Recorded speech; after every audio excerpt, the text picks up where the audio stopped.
네, 은혜로운 찬송 하나님 크게 영광 받으실 줄로 믿습니다. 저희 교회는 오늘 오후 예배 때 당회를 치름으로 1년을 마감합니다. 그래서 내일부터 공식적으로 2026년이 되는데 내년도 목표가 현수목을 보셔서 알겠지만 행복한 교회입니다. 지난 1년간 세상이 서로 다투고 또 분노하고 참 평화와 기쁨이 없었습니다. 그러나 우리 교회에서만큼은 우리들이 서로 화해하고 또 서로 하나님을 기뻐함으로 말미암아 주님이 주는 축복과 은혜가 넘치를 바라는 마음 가운데 행복한 교회로 삼았습니다. 교회에서도 여러분들이 행복할 수 있도록 많은 노력을 하겠고요. 그리고 그 밑에 4가지 목표가 있는데 이것은 여러분들의 기초, 가장 중요한 기초, 이게 튼튼해야 돼요. 그래서 주일날은 제가 은퇴할 때까지 계속해서 말씀만 가르치겠습니다. 말씀으로 튼튼하고, 그 다음에 예수님께서 내 집, 성전, 교회하는, 기도하는 집이다 말씀하셨기 때문에 기도가 대단히 중요합니다. 그래서 현대인들은 바쁘기 때문에 금요철야 다 오셔서 기도하고, 그 다음에 물질적으로도 굉장히 어려운 시절이죠. 그러나 여러분과 저는 하나님 약속을 믿습니다. 10의 1조는 반드시 하나님 축복하시게 될 약속이기 때문에 10의 1조. 그리고 교회 목적은 우리가 영혼 구원하는 거죠. 영혼 사랑해서 전도하는 것. 가장 기본적인 것만 여러분들에게 말씀드리고, 그리고 1년을 또 보내도록 하겠습니다. 오늘은 기독교 절기로 제2주, 대강절 2주입니다. 여러분께 무슨 말씀 전할까 하다가 메시아에 대해서 좀 말씀 전할게요. 메시아면 예수님 다 아는 얘기예요. 근데 메시아에 대해서 여러분 흩어졌던 이야기들을 묶어서 진주 목걸이처럼 이렇게 딱 만들어 드리겠습니다. 이렇게 되었기 때문에 우리가 이렇게 대강절에 촛불 켜고 가장 높은 우리가 할 수 있는 최대의 언어로 하나님 영광 돌리구나. 여러분들이 그렇게 도움이 되셨으면 좋겠습니다. 메시아는 구약 이스라엘 말에 의하면 히브리어죠. 이건 기름 부은 자예요. 그러니까 기름 부음을 받은 자. 이 얘기는 뭐냐면 하나님이 하나님의 나라를 위하여 특별히 임명하는 사람들이 있어요. 하나님 나라를 확장시키라고 왕, 제사장, 선지자.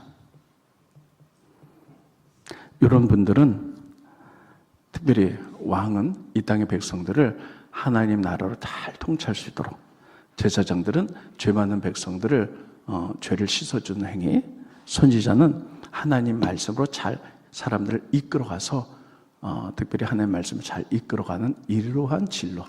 그래서 이 세 사람은 하나님 나라를 위해서 특별히 하나님이 임명하신 사람들이에요. 이런 사람들 기름 부은 자다 이렇게 얘기했어요. 그래서 사실 구약에는요 메시아라는 사람들이 많습니다.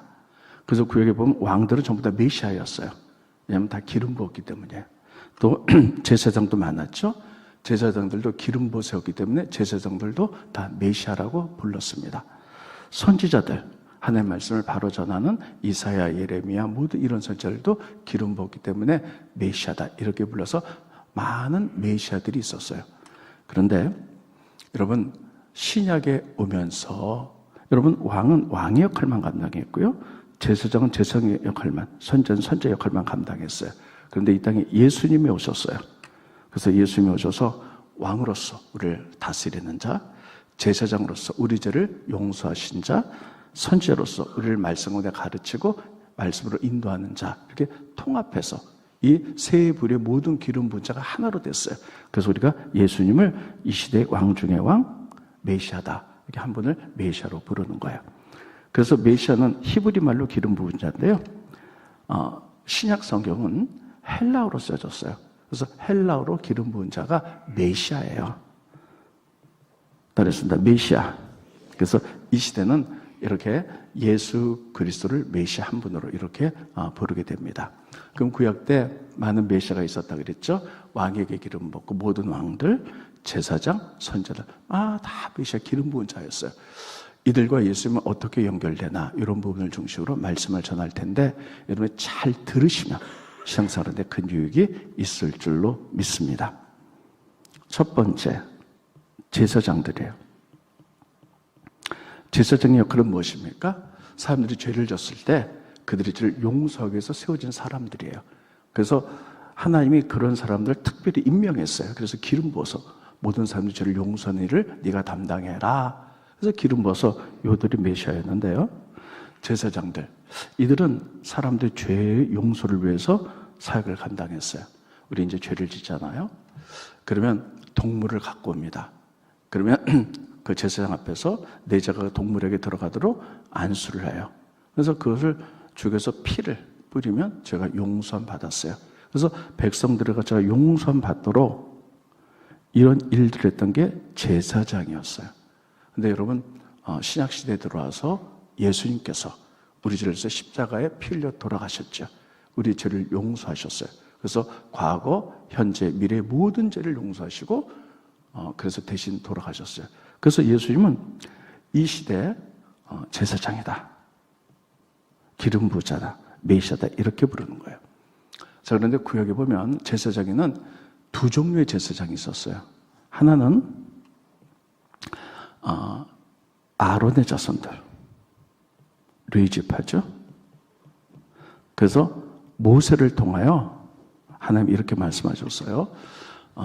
아론에게 기름 부어서 그의 자녀들로 계속 제사장이 되게 하라. 그래서 육적인 혈통을 통하여 레위지파의 아론의 후손들이 계속 제사장들이 되었습니다. 이게 전통적인 제사장이었고요. 그러면 또 하나의 제사장이 있어요. 창세기 보면 멜기세덱이에요. 따라했습니다. 멜기세덱. 멜기세덱은 여러분, 이 제사장 제도는 모세 시대 때 탄생했거든요.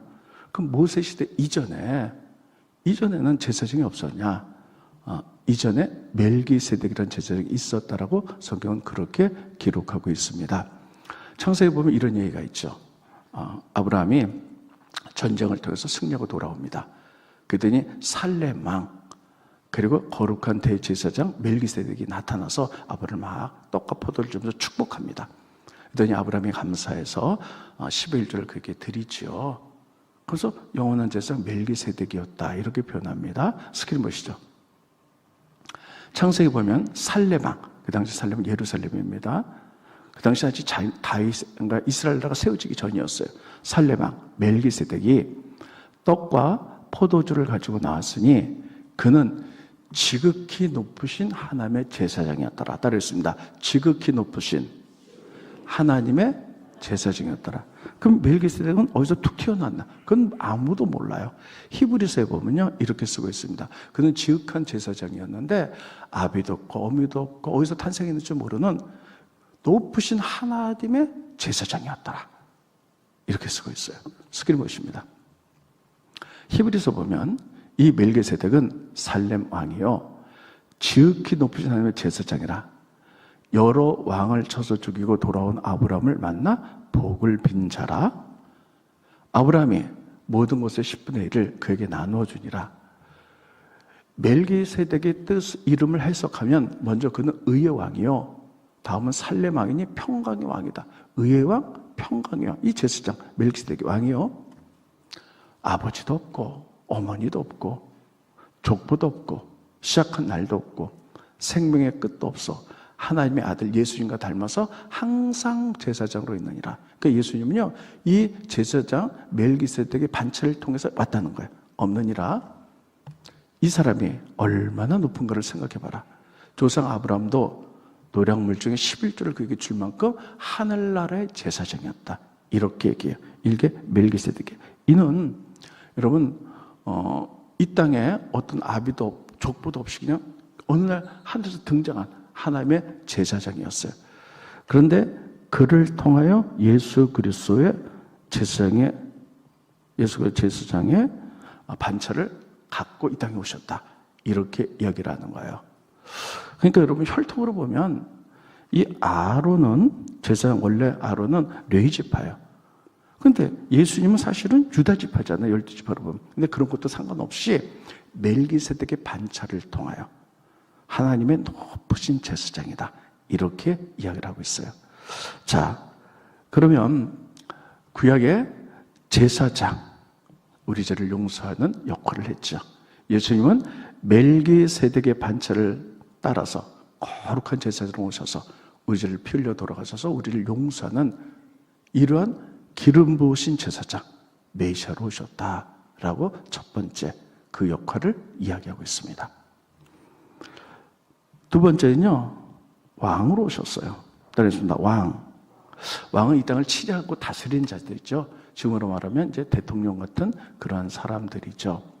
자, 그러면 하나님께서는요, 이스라엘 나라를 하나님의 통치로 다스리도록 하나님이 위임한 사람이에요. 그러니까 하나님이 이스라엘 민족, 이 민족을 하나님 뜻대로 다스리라고 위임했어요. 누구에게? 왕에게.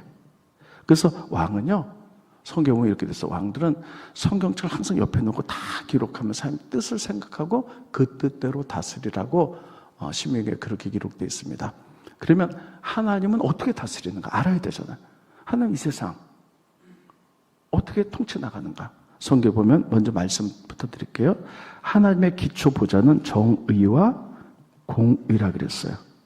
그런데 이게 하나님이에요. 그런데 그 앞에 정의와 공의 앞에 헤세드, 사랑이 있다. 그래서 하나님은 공의와 정의와 사랑으로 다스리세요. 그것을 하늘에 계시기 때문에 인간 왕에게 그렇게 다스리라고 위임해 주셨어요. 그래서 옛날에 왕들을 쓸 때 기름 부어서 너는 왕으로서 하나님의 다스림을 대신하여 백성들을 통치하라. 이렇게 기름 부으신 메시아라는 거예요. 자, 그러면 하나님의 다스림 보겠습니다. 스크린 보세요. 시편 89편 14절을 보면 여기서 의라는 거 정의거든요. 정의와 공의가 하나님 보좌의 기초라. 하나님의 가장 기초예요. 근데 그 앞에 인자함과 진실함이 헤세드란 말인데 이게 사랑이거든요. 사랑이 주 앞에 있나이다. 그래서 하나님은요, 공의와 정의, 사랑으로 다스려 나갔어요. 제가 늘 얘기했지만 공의와 정의는 좀 달라요. 공의는 하나님과의 관계고요, 정의는 사람과의 관계. 그래서 하나님은 이 땅을 모든 사람을 다 축복되게 만드셨잖아요. 그래서 모든 사람이 복되게 살아갈 수 있도록. 그리고 또 정의, 이건 재판의 개념이에요. 모든 사람이 법 앞에 평등해야 돼. 그래서 부자라고 또 높은 지위를 가진 사람을 좀 봐주고, 연약하고 또 빽이 없다고 해서 좀 더 이렇게 지나치게 하고, 절대 그래서는 안 돼. 이게 정의의 하나님이에요. 그래서 지금으로 따진다면 대통령이나 일반 백성이나 법학대는 다 똑같아야 된다. 이게 공의와 정의다. 하나님이 이 세상을 이렇게 칠해 나간다는 거예요. 그런데 하나님이 공의와 정의로만 칠해 나간다면 아마 우리들 잘못했을 때 공의와 정의 하나님, 우리 너 이렇게 잘못해서 딱딱 벌을 준다면 이 세상에 살아남을 사람이 아무도 없죠. 그래서 그 보좌 앞에 먼저 사랑으로 다스리신다. 그래서 우리 죄를 용서하기 위하여 예수를 보내주시고, 그분이 우리 죄를 위해 피 흘려 돌아가셔서 우리를 용서하시고, 그리고 이렇게 다스려 나간다. 이게 바로 하나님의 다스림이죠. 따르겠습니다. 정의, 공의, 사랑. 이렇게 유명해졌어요. 왕들은 왕으로 기름 부음 받으면요, 성경책을 옆에 두고 신명기 17장에 써 있어요. 그것을 날마다 읽으면서 이렇게 다스려야 된다. 이렇게 해요. 그래서 모든 왕들은 그렇게 다스려도 기름 부은 자, 하나님 나라를 위하여. 다 구약에 있는 왕들이 메시아였어요. 그런데 왕들이 그렇게 살지 못했어요. 오직 하나님의 말씀대로 사는 왕은 다윗뿐이었어요. 몇몇 왕이 있었는데 대표적인 다윗이죠. 다윗은 성경에 이렇게 쓰고 있습니다. 그가 공의와 정의로 나라를 다스렸더라. 스크린 보십니다. 사무엘하 8장 15절을 보면 다윗이 온 이스라엘을 다스려 다윗이 모든 백성에게 정의와 공의를 행했다. 성경에 보면 어떤 왕에도 이렇게 쓰잖아요.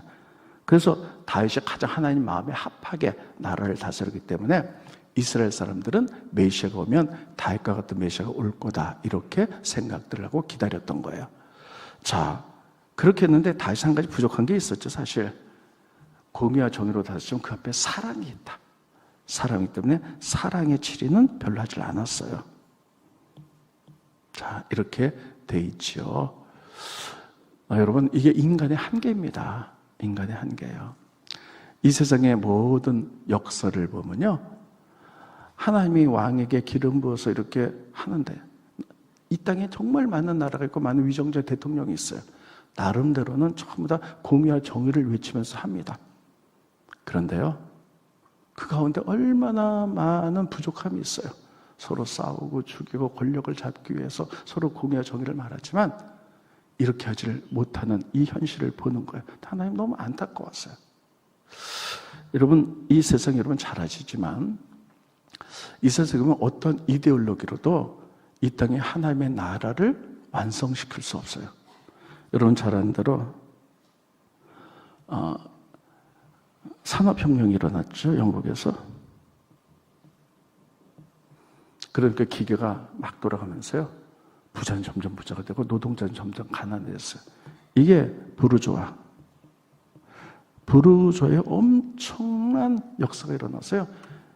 빈익빈, 부익부. 부자는 점점 부자되고, 이게 여러분, 이게 부르주아 자본주의죠. 자본주의의 끝을 보여주는 거예요. 그래서 이렇게 얘기했죠. 자본주의 끝에서는 혁명이 일어날 수밖에 없다. 그래가지고 사회주의가 나왔어요. 그래서 사회주의 말하지 않아도 되죠. 다 모두 공평하게 이렇게 한다 그러면서 사람들의 부는 인정해요. 그런데 이 부 갖고 안 되니까요, 사회주의를 이뤄서 모든 사람이 잘 살게 하려면 독재가 필요하다. 이래가지고 부자들에게 막강한 세금을 강제로 빼서 간섭하게 나눠주는, 이러면서 이것이 공산주의로 가기 위하여 얼마나 많은 사람을 죽였단 말이에요. 수천만 명이 죽었어요. 우리나라도 자본주의 끝을 보여주고 지금 너무 부자고 가다나 차이가 나고요.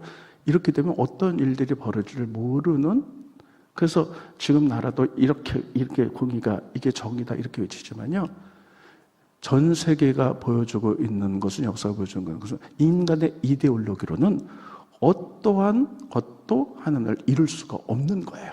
계속 죽이고 살리고 권력을 향한 야망만 있고 막 이렇게 되는 거예요.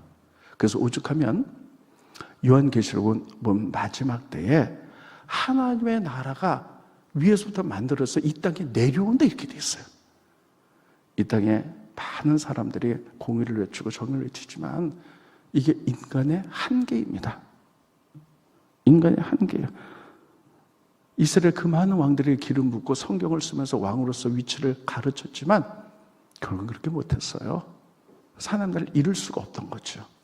자, 이게 왕에게 위임했는데, 여러분 이것들이 이렇게 되지 않으니까 다시 한번 말씀드릴게요. 우리나라는 너무 복잡해요. 근데 어떠한 이데올로기로도 이 땅에 완벽한 하나님 나라, 모든 사람을 평등하고 잘 살게 할 수 있는 이론은 있는데, 이런 것은 그동안의 세계사의 역사를 보면 이루어질 수가 없습니다. 그래서 하나님이 다스린 나라, 오직 그 요한계시록 21장에 보면 하늘에서 모든 심판이 끝난 다음에 하늘나라가 위에서부터 내려와가지고 이 땅에 하나님 나라가 이루어진다, 이렇게 돼 있습니다.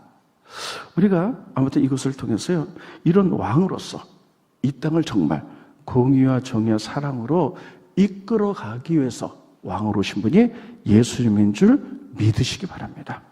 그래서 예수님이 이 땅에 오셨어요. 그래서 우리가 예수 믿는 우리들은요, 달라야 돼요. 이 땅에 어떤 이데올로기로만 움직일 것이 아니라, 물론 지향하는 것들은 있겠죠. 그보다 더 고상한 하나님의 나라, 하나님 다스리는 공의와 정의와 사랑으로 품는 나라, 이게 우리의 이상입니다. 우리는 그것을 품어야 될 줄로 믿습니다. 지금 그래서 예수님이 메시아로서 이 땅에 오심을 이렇게 대강절에 기다리는 거고요. 그다음에 우리가 드릴 수 있는 가장 높은 존귀와 영광과 찬양으로 그걸 찬양해 나가는 거예요. 이게 대강절의 의미예요. 그래서 예수님은 이 땅에서 이렇게 말씀하셨어요. 내가 왕이다, 이렇게 말씀하셨어요. 스크린 보십니다. 요한복음 18장에 보면 빌라도가 이르되 그러면 내가 왕이냐? 예수께서 대답하시되 내 말과 같이 내가 왕이니라. 내가 이를 위하여 태어났으며 이를 위하여 세상에 왔다. 다시 한번 읽을게요. 내가 왕이니라. 내가 이를 위하여 태어났으며 이를 위하여 세상에 왔다. 왕임을 선포하셨어요.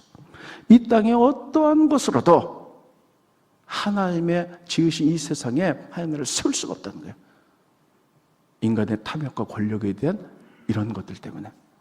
그래서 예수님이 선포하셨고요. 그래서 빌립보에서 보면 그분이 왕으로서 잘 역할을 감당하도록 놀라운 권세를 주셔서 하늘을 위한 피조물 천사들이나 이 땅에 사는 모든 사람들이나 그리고 땅 밑에 옛날에 사람들이 죽으면 수월 땅 밑으로 간다 그랬거든요. 그들 모두가 다 예수를 왕으로 존경하고 찬양하는 일들이 일어난다. 그분만이 이 세상을 구원할 수 있는 왕이다. 이렇게 표현하고 있어요. 스크린 보십니다. 빌립보서죠. 이러므로 하나님이 예수님을 지극히 높여 모든 이름 위에 뛰어난 이름을 주사 하늘에 있는 자들, 하늘의 천군 천사 피조물이죠. 땅에 있는 우리들, 땅 아래 아까 얘기했죠. 사람이 죽으면 이스라엘 사람은 땅 밑 수월로 간다고 그랬어요. 그들로 모든 무릎을 예수의 이름에 꿇게 하시고 그분은 왕 중의 왕입니다. 꿇게 하시고 모든 입으로 예수 그리스도를 주라 시인하여 하나님 아버지께 영광을 돌리게 하셨느니라. 그래서 예수님이 내가 왕이야. 이 세상에 어떠한 제도와 이데올로기도 안 돼. 하나님의 마음을 가지고 내가 공의와 정의로 사람을 통치해.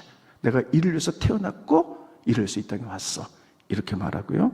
성경에 보면 예수님을 만난 사람들은 모두 예수를 왕으로 고백하고 있습니다. 제일 먼저 나온 게 요한복음에 보면 나다나엘이 나와요. 나다나엘 보니까 예수님 제자 안드레가 예수님을 만난 다음에 나다나엘에게 복음 전하죠. 내가 메시아 만났다. 나다나엘이 그 어디 사는가? 나사렛 산다. 그러니까 나사렛에서 무슨 선한 것이 나겠는가? 그러니까 와봐라. 근데 예수님 찾아가셨죠. 그래서 예수님이 그를 보면서 나다나엘에게 이렇게 합니다. 저 사람은 참으로 이스라엘 사람이다. 간사한 게 없다. 근데 나다나엘이 나를 어떻게 하십니까? 네가 무화과 나무 아래 있을 때, 무화과 나무 아래 있다는 것은 이스라엘 사람들은 날이 덥기 때문에 무화과 그늘 밑에서 성경 읽고 기도했는데 그때 내가 봤다는 거예요. 그러니까 그 메시아라는 거, 나를 다스려 주십시오. 당신만이 왕입니다. 그래서 예수님을 바로 고백합니다. 당신 이스라엘 왕입니다. 스크린 보십니다. 나다나엘이 대답하되 라삐여, 당신 하나님의 아들이시오. 당신 이스라엘 왕입니다. 예수 믿는 사람은 다 그렇게 고백해요. 여러분들도 예수님이 우리 왕인 줄 믿으십니까? 그래서 대강절에 우리가 할 수 있는 모든 종교와 영광과 찬양을 통하여 우리가 예수님께 고백하는 거예요. 또 예수님이 십자가 지수로 예루살렘에 입성하셨을 때에 많은 사람이 종려나무 가지를 흔들면서요. 그리고 겉옷을 까면서 예수님을 환영합니다. 그래서 이렇게 얘기해요. 이스라엘의 왕이야. 우리를 구원하소서. 호산나. 스크린 보시죠. 종려나무를 가지고 맞으러 나가 외치니 호산나 찬송하려다 주의 이름으로 오시느니 곧 이스라엘 왕이시여 하더라. 모든 사람이 예수 믿는 사람은 우리의 왕이십니다. 우리를 다스리시옵소서. 하나님께서 위임받은 이 땅의 대통령이나 왕들이 아무리 정의롭게 한다 할지라도 그것은 우리를 구원하지 못합니다. 당신만이 우리를 왕 중에 왕으로서 우리를 구원할 수 있습니다 하고 다 고백하는 거예요. 근데 재밌는 건 뭐냐면요, 예수님이 이 땅의 왕으로서 우리 모든 죄를 구속하셨죠. 풀어주셨죠. 모든 억압, 질병과 고난 속에서 우리를 구속하고 풀어주셨어요. 이게 왕이잖아요. 하나님의 마음을 가진. 근데요, 구약 성경은 재밌는 게 하나 있어요. 딱 한 사람, 이방인이에요. 하나님 믿지 않았는데 성경은 그가 메시아였다 라고 불렀던 한 사람이 있어요. 그게 누구냐면 고레스예요. 설명 듣고 그리고 성경 보겠습니다. 이스라엘 민족이 죄 짓고 잘못 살다가 나라가 다 망했어요. 그래서 바벨론 나라의 포로로 잡혀갔죠. 70년 만에 고레스가 왕이 되어서 억압받는 이스라엘 민족을 풀어줬어요. 그래서 고향으로 돌아가라. 그래서 그들이 돌아갔죠.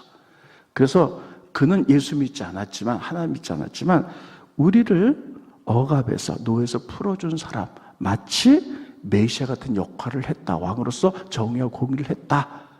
그래서 그를 기름 부은 메시아라고 딱 한 번 표현합니다. 이방인 가운데 딱 한 사람이에요. 스크린 보십니다. 이사야서 보면 여호와께서 그의 기름 부으심을 받은, 이게 메시아거든요. 고레스에게 이같이 말씀하시되 내가 그의 오른손을 붙들고 그 앞에 열국을 항복하게 하며 내가 왕들의 허리를 풀어 그 앞에 문들을 열고 성읍들이 닫히지 못하게 하리라. 자, 저 보세요. 오직 그랬으면, 이건 특별한 경우예요. 하나님 믿었죠. 하나님 마음으로 왕으로서 공의와 정의 많은 사람을 고통과 겁에서 해방시켰기 때문에 그랬다. 이렇게 얘기하는 거죠. 아무튼 예수님만이 우리의 왕이세요. 여러분, 그래서 옛날에 제사장, 이 기름 부어서 메시아잖아요. 근데 제사장은 그 역할만 했어요. 왕들은 하나님께 위임받아서 다스리는 역할만 했어요. 공의와 정의로. 그런데 왕으로서 다스리고 제사장으로 우리를 용서해주고 통합적으로 다 한 분은 예수님 한 분밖에 없는 줄 믿으시기 바랍니다. 그래서 왕 중의 왕, 그래서 그분만이 메시아라고 이렇게 말하는 거예요. 세 번째, 선지자입니다. 옛날에 선지자들 기름 부어서 선지자는 뭐 했냐? 말씀 가르치는 거예요. 따라했습니다. 신명기. 여러분, 구약에 보면 신명기 있잖아요. 모세가 쓴, 그러니까 모세 하나님께 받아서 신명기를 썼죠. 신명기 법에 의하여. 근데 이 모세가 기도하면서 하나님께 신명기 법을 받았어요. 신명기 법에 의하여 가르치는 거예요. 그래서 많은 구약에 보면 이사야, 예레미야, 에스겔, 다니엘 다 선지자들 있잖아요. 선지자는 자기 마음대로 한 게 아니라 신명기 법에 의하여 딱 판단하는 거예요. 특별히 왕들이 정치를 잘못하면 하나님이 그렇게 가르치지 않았어. 공의와 정의를 행하지 않았어. 회개하고 돌아와. 회개하고 돌아오지 않는다면 하나님은 심판이 말 거야. 무섭게 가르쳤죠. 그러나 너희가 하나님의 말씀에 순종해서 말씀으로 선다면 너희는 대대로 축복받을 거야. 계속 전했죠. 그래서 선지자는 말씀으로 인도하는 사람이에요. 자, 그런데 선지자의 대표 누구냐? 모세. 첫째, 모세는요, 어떤 사람이냐? 하나님의 율법, 이 말씀을 받은 자예요. 그래서 선지자의 대표라고 얘기를 해요. 스크린 보십니다.